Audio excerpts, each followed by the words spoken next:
insane. I remember when I was a kid, I once killed an entire ant farm just because I was curious what would happen and what it would take to do it.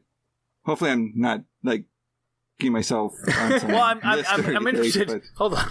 So, just to go back, you were interested what it would take to do it. I feel is the most interesting part of that sentence. Kill the ants inside by shaking the glass. Okay. How much force it would take to kill them and how much would just... I was wondering if you had a bunch of structures. unsuccessful attempts. No, this was a single experiment. And now you're a scientist. They saw my potential.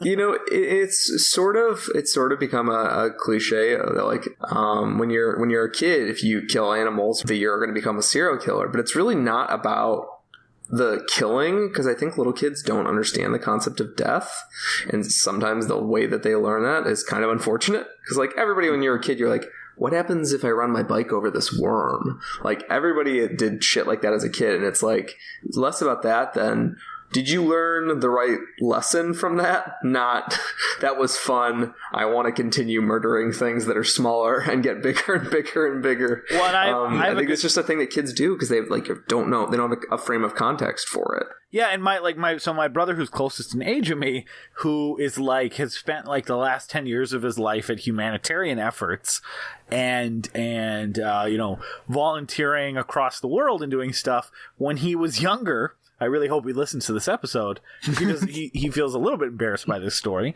He was a big animal person and loved animals, but he also was interested in how animals reacted under certain situations.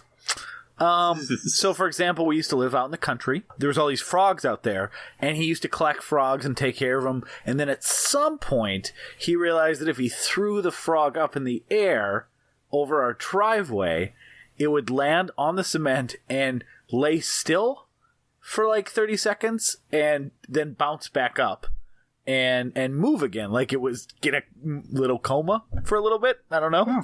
Playing dead. Just the shock of hitting concrete.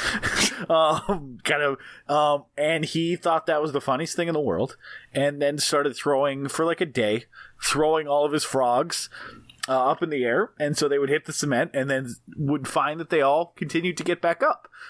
So, he loved animals, but there is a point where it's like, it feels like there's a natural thing where even the nicest among us as a child goes through the animals are great. What happens if I torture them?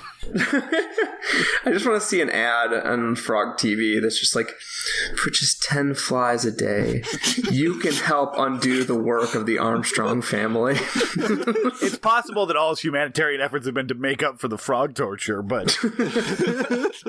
Are the frogs still croaking? Yeah.